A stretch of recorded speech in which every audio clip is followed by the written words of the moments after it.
Biggest expenses can be our cars, especially when unexpected repair bills hit. Not anymore. If you own a vehicle with less than 130,000 miles, is less than 12 years old, has a warranty about to expire, or even no warranty at all, you could stop paying for car repairs. Roadside assistance, towing, and rental coverage are all included. Don't wait for the next repair. Make one free call right now to see if you qualify. If your vehicle is less than 12 years old, has less than 130,000 miles, even if it's out of warranty, paying for car repairs can become a thing of the past. Call us right now and get your car protected before your next repair bill hits. Get protection and no more repair bills. Call 800-696-1030. Again, 800-696-1030. That's 800-696-1030. 800-696-1030. Joe had huge problems with the IRS. I knew it was coming. I hadn't filed taxes since 1990. All the IRS letters coming in added up to a nightmare. It got up to like $68,000. My heart started beating fast. It's like, there's no way, man. I mean, I ain't going to be able to do this. Then they stopped his paycheck. So that's when I started making phone calls and found U.S. Tax Shield. U.S. Tax Shield went to work immediately. They just took the bull by the horns. What blew my mind is he called the IRS right then and there. So why is U.S. Tax Shield A+ rated with the Better Business Bureau? Joe knows. They gave me a ridiculous amount of money. If you owe more than $10,000 to the IRS or state, choose the company Joe chose, U.S. Tax Shield. It was the best decision I made. U.S. Tax Shield is the way to go. Life is good. Thank you, Lord. Call 800-471-3287. Hoorah! Yes.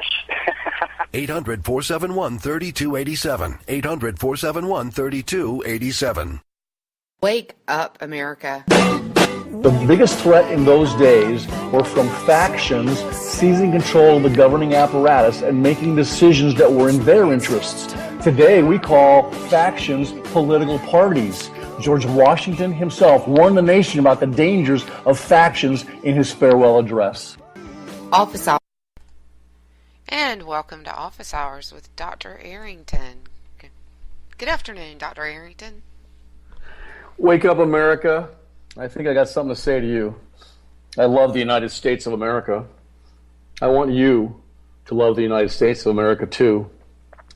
Now, rest assured, I say this every week to you, Dr. A will not try to put his brain into your head like most of my liberal colleagues at the universities would try to do to their students.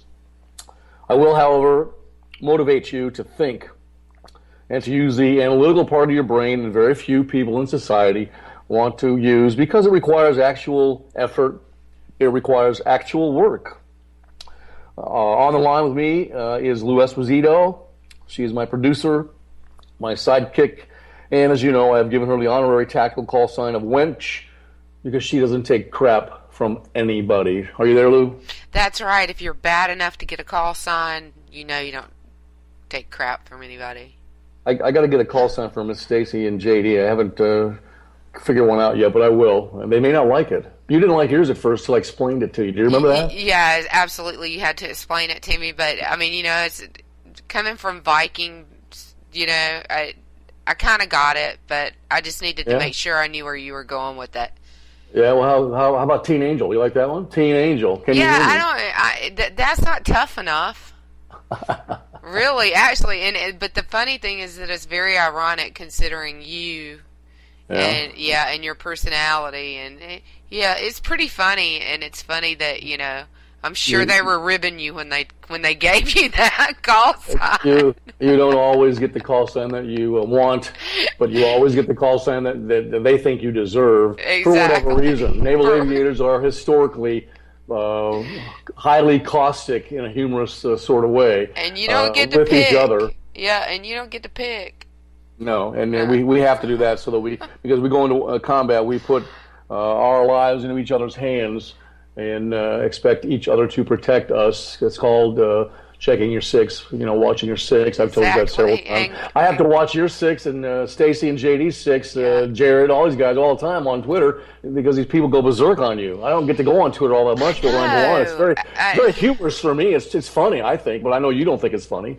No, I think it's funny about 99.9% of the time, and then there's that 0.1% or that 0.01% of the time that somebody just crosses the line. And they usually, you know how things go, Dr. A. You don't have to really, usually you don't have to do anything about it because somebody like you, and if it doesn't work when you step in, somebody that's a little meaner than you will step in. And well, I never have to be mean because somebody else is doing the slap down for me, and I'm like, well, if you don't want people to slap you down, then don't bother me because they know that I'm nice. I don't know why I routinely come to the defense of Stacey, even though she likes to pinch my cheeks together and tell me how many fans she has, but as opposed to me. But I had to come to her defense last week.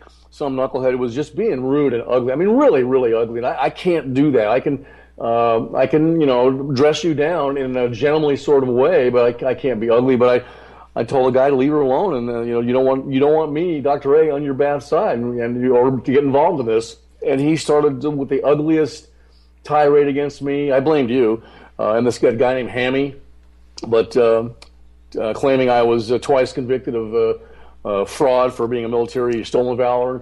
And I just said, I've never even been to Missouri, so nice try.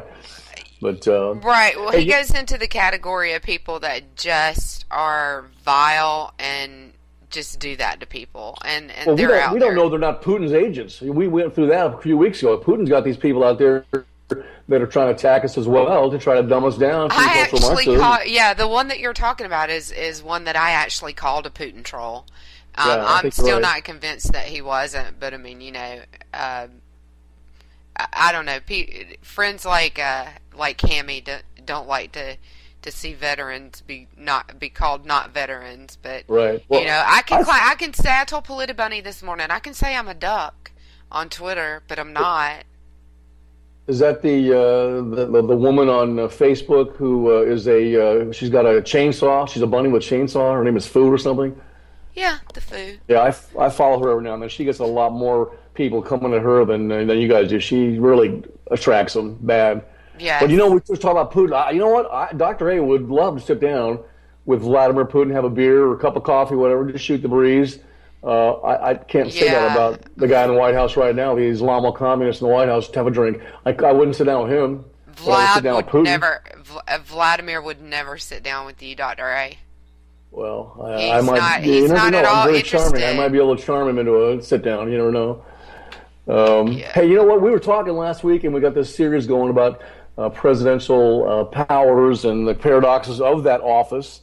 And it's a good thing to be talking about that now because we're currently involved in a nomination campaign to pick two people to be the final general election nominees on both sides. Hopefully we won't get a third party involved in this. So we're talking about presidential power, and I talked about last week how presidential powers in the United States sort of expand and contract. How do they do that? Well, they do that in response to different situational and or technological changes. So much so that the powers of the presidency are often interpreted by those of us in society. You notice I didn't say the word the masses. We in society, America, and across the world, interpret them differently. So that these powers sometimes seem to be powers of different offices. In some ways, the contemporary chief executive is seen to have virtually unlimited authority to do almost anything that whoever lives at 1600 Pennsylvania Avenue wants to do with that. Right now, that's mostly Valerie Jarrett. But in other ways, a president seems hopelessly ensnarled, if you will, in a web of checks and balances. These paradoxes, and we talked a little bit about wanting one thing and getting another.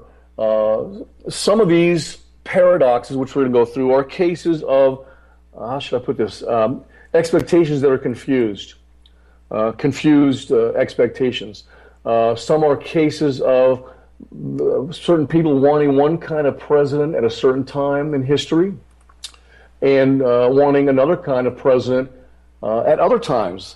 Remember we talked about Madison last week in the Federalist Papers, and he basically taught us that this experiment that is the United States of America, and it is still a 230-year-old experiment in governing the people, is designed by that brilliant Constitution in such a way that law of the land that we're supposed to gauge all of our behavior against, and not interpret it one way by these lawyers from the different Ivy League schools, but that's the law of the land. We're supposed to gauge our behavior based on that. And a democratic constitutional republic, which is what we are, Madison taught us, we really don't know, Lou, where we're going exactly. We have a general idea where the country needs to be headed. We have polls all the time. If you're a poll watcher, not a troll watcher, a poll watcher that asks questions of their audience, their sample, is the nation headed in the right direction? And you get yes, no, maybe, whatever. And that's a good question to ask. So, but the deal is we don't know exactly where the nation is heading. We have a general idea where we're headed. So that when we come together and we coalesce, I want something from government. You want something from government. It might be a little different. JD, Stacy, they want something different from government. George Bush Jr. wants something different. Black Lives Matter wants something different.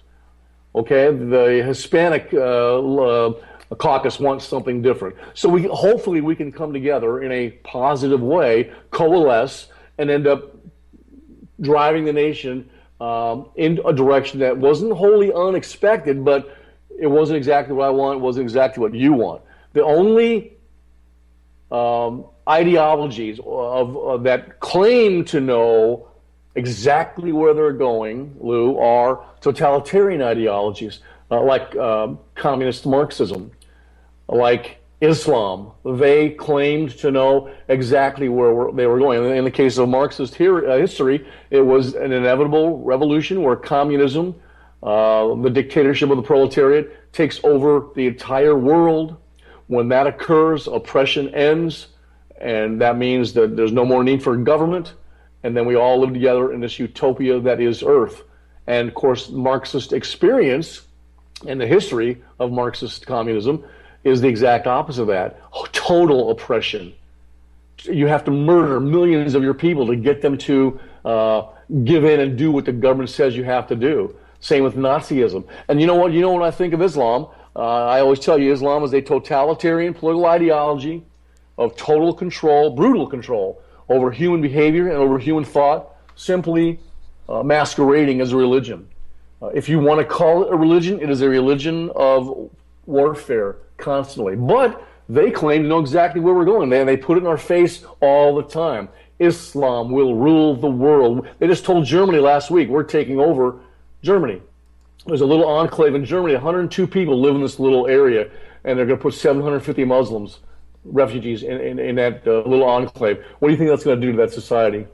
It's going to destroy it. Yeah, absolutely. And they think they're going to go to where Muhammad and Allah, the moon god, runs everything, and you're going to be in a burqa. Miss Stacy's going to be in a burqa. I'd like to see that. The only way I would be able to tell the two of you is if you were both in a burqa and she came up and pinched my cheeks, then I'd know it's her. But, I don't think you can. I don't think that you can do that under Sharia. I think that might be a hanging offense under Sharia law. Actually, I don't like. I like American women to have maximum liberty, as long as it doesn't harm somebody. I think that's just the best thing to have, liberty. It's God given, Lou.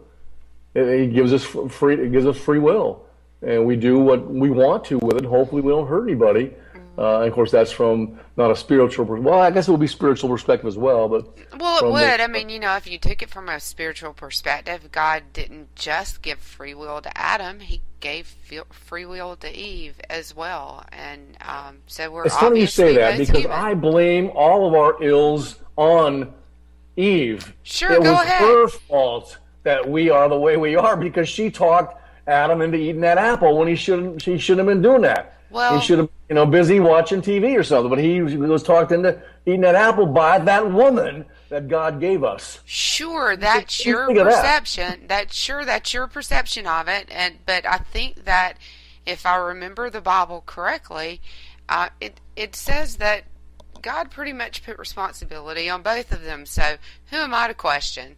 All right, he was supposed to be protecting her, and he fell short, so it was blamed on him mostly. I agree with that. Yeah. We are talking about presidential paradoxes. And some of these are cases, these paradoxes, are cases where, how should I put this, positive demeanor, positive characteristics of presidential leadership and demeanor become negative characteristics because the occupant of the White House uses them to an excess. They become excessive. Others stem from the basic contradiction that is inherent in this term, democratic leadership. Now, do you think that democratic and leadership are warring concepts? They are controversial concepts with one another? Yeah, I definitely think that they contradict each other, that they don't go together, that it's Sesame Street, one of these things is not like the other. Like an oxymoron, yeah, a little bit.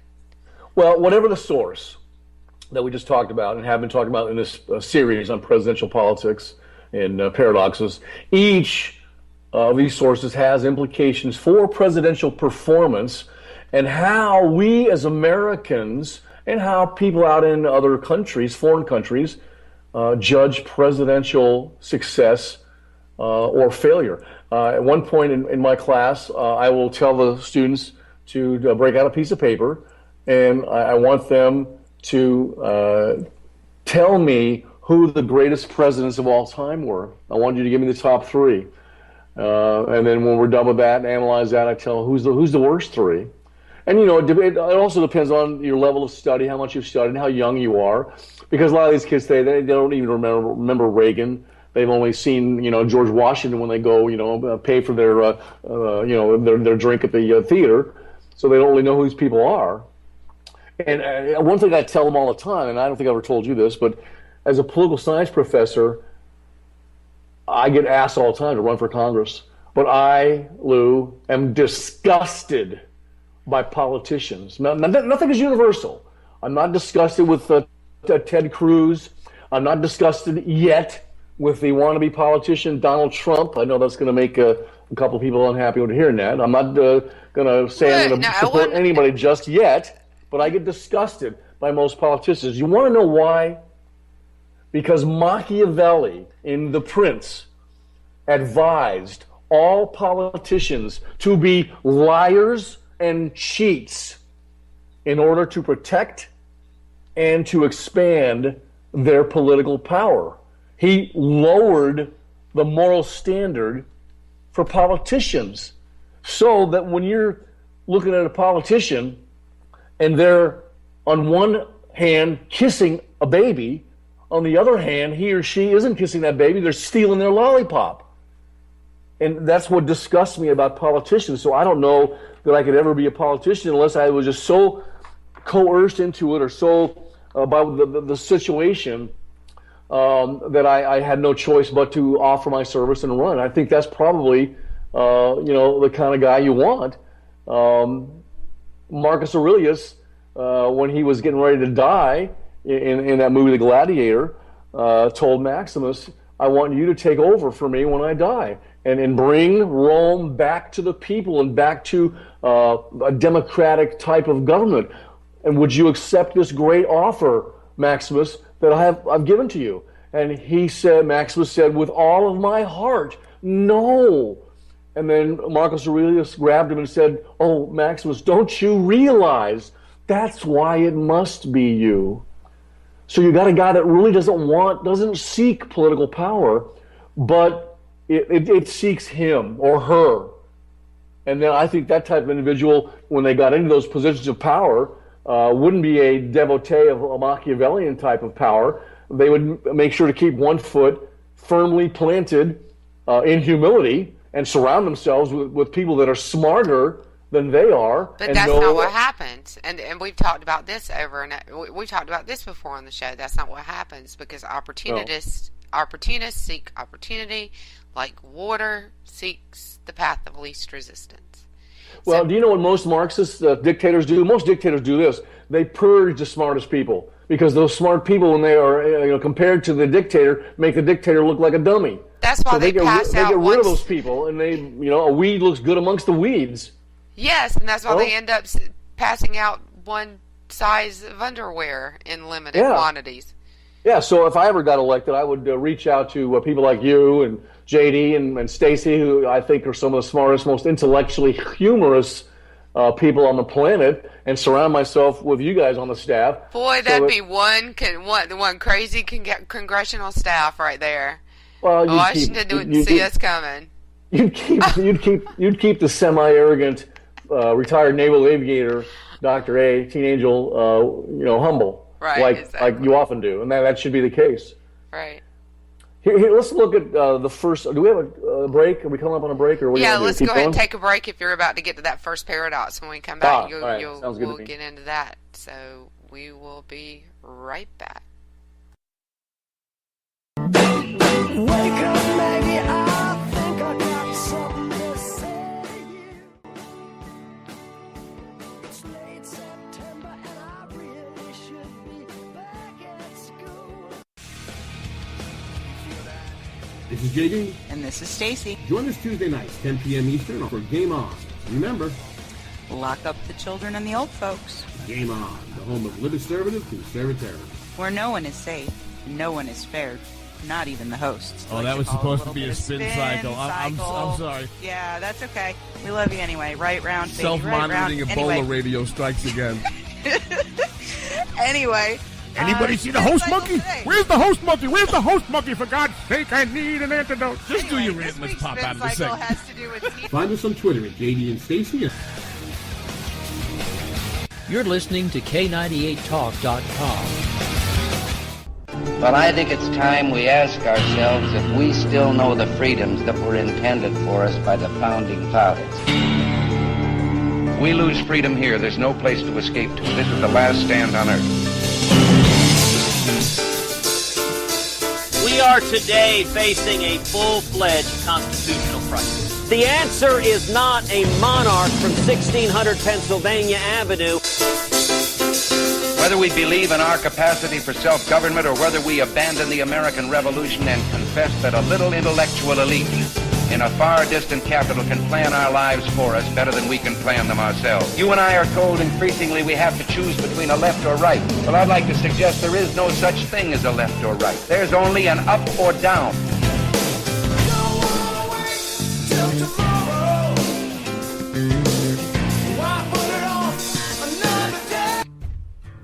K98Talk.com, a leader in Internet radio. So grab your seatbelts and take the ride of your life on K98Talk.com.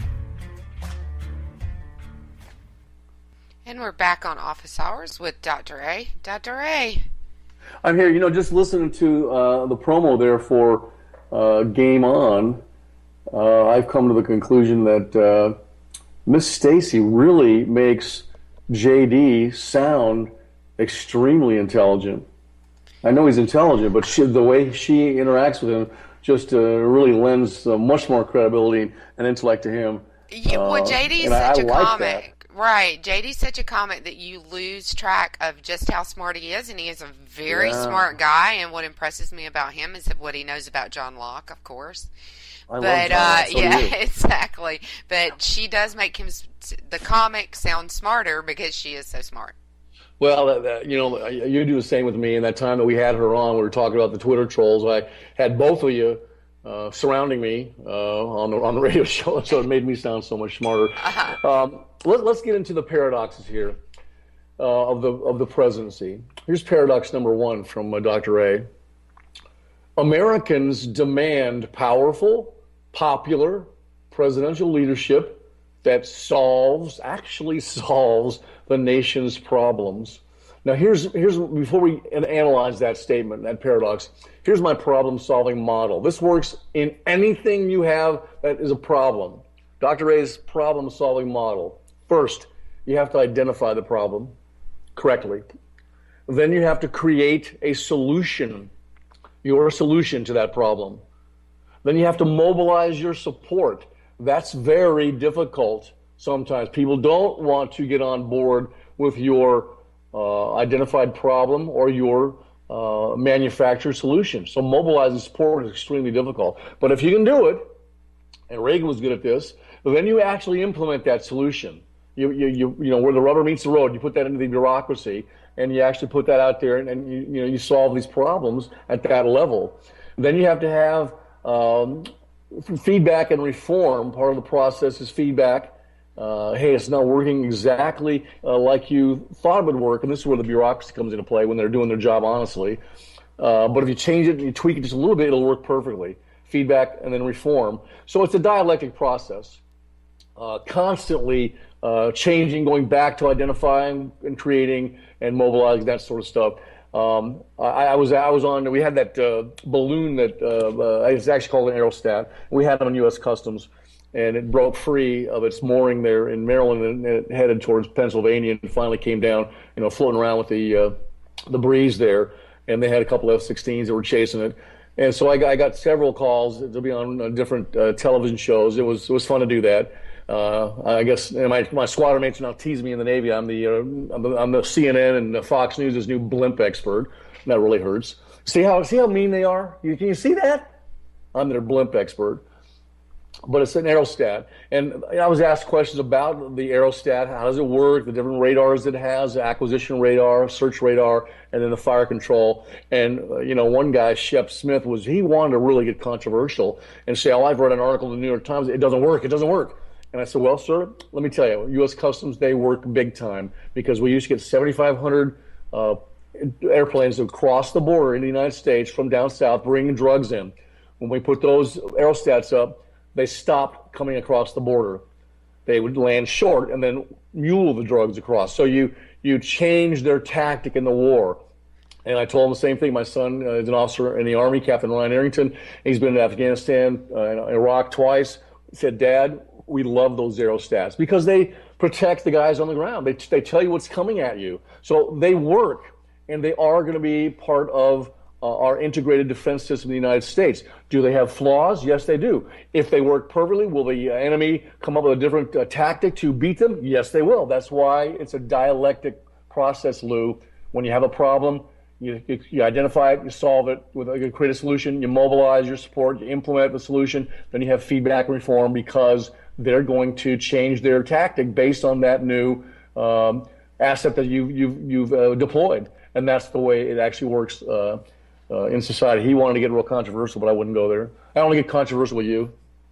So that's what we do here, right? Yeah, you do enough of that. Back to the paradox. Americans demand powerful, popular presidential leadership that actually solves a nation's problems. But you know what? We as a people in the mass are inherently suspicious of strong, centralized leadership. We are inherently suspicious of the abuse of power. The founding fathers, that's the whole undergirding foundation they wrote the Constitution from. They had just come out of the revolution, obviously, to become a free nation, and King George III style of tyranny and abuse of power. So we want it, but we are suspicious of it at the same time. That's a paradox. We, as a nation, in our political endeavors, place, how should I put this, significant constraints, significant limits on our president's powers. If you look at the Constitution, the second article is the shortest, really, as well. It's very short.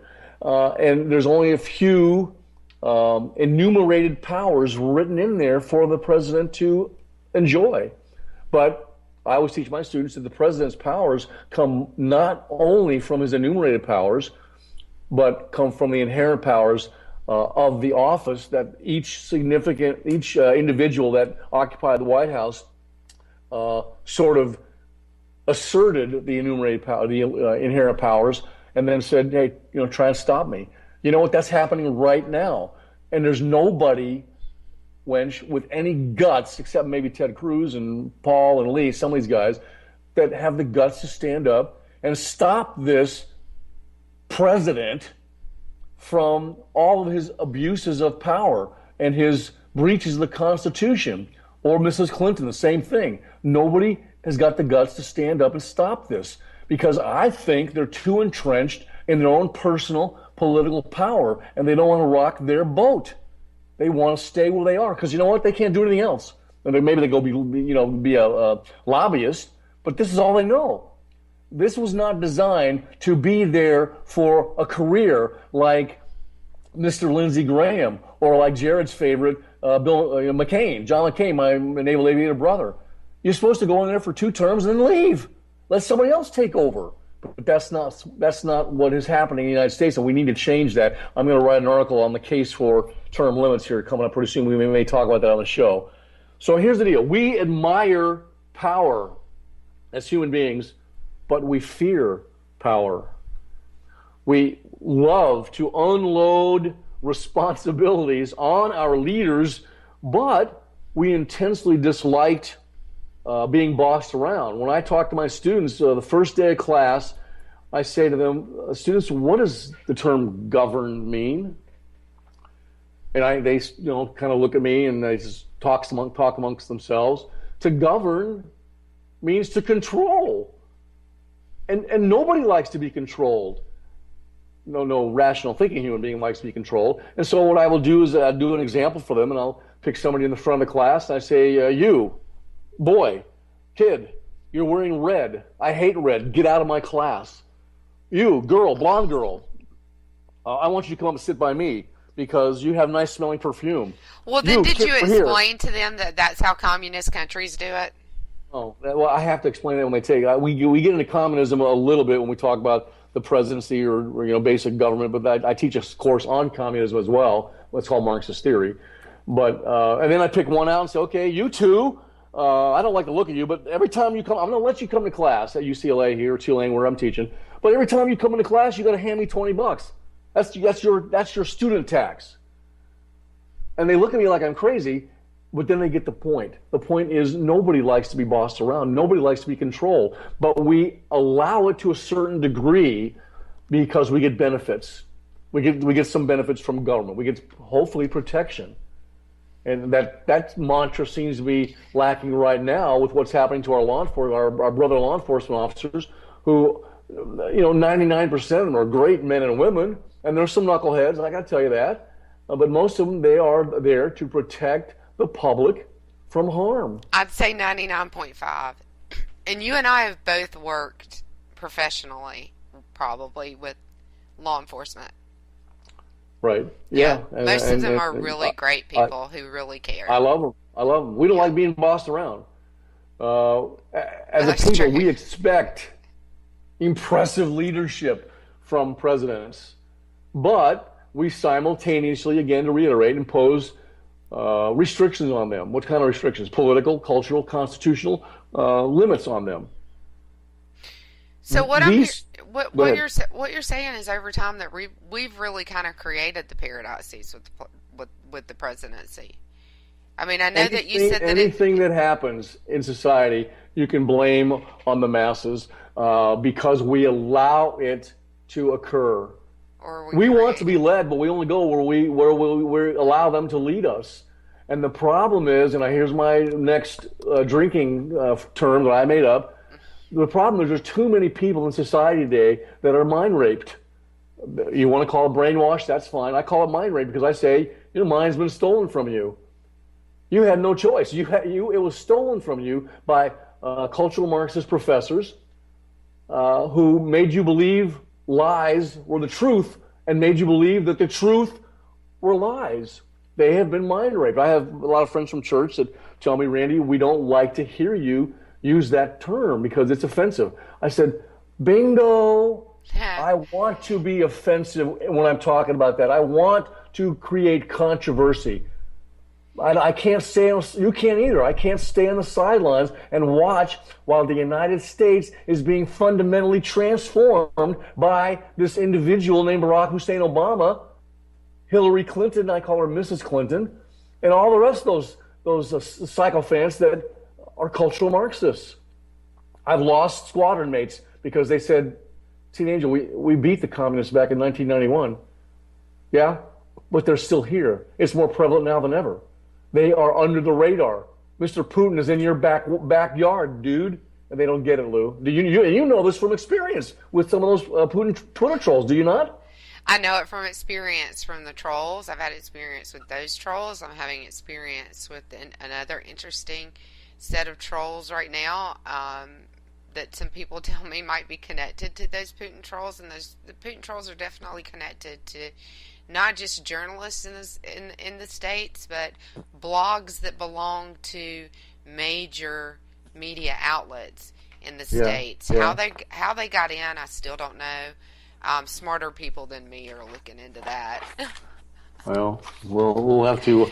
You know, as a political science professor, I did 10 years at UCLA and Tulane and LSU, University of California, San Diego, the University of San Diego, and the University of New Orleans, all these different places. A lot of professors would ask me, "What's the difference between the students?"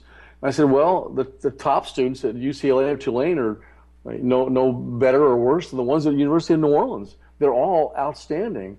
But different universities have different standards that allow a larger aggregate of students into their student body, whereas a student in the middle or bottom of the student body at University of New Orleans probably wouldn't get accepted to UCLA. I don't know. Maybe I couldn't get accepted nowadays to UCLA. I don't know. But as a poli-sci professor, I've come to the conclusion that most American citizens would sooner die than to think. And in fact, most of them do. In reality, most people cannot think, and the vast majority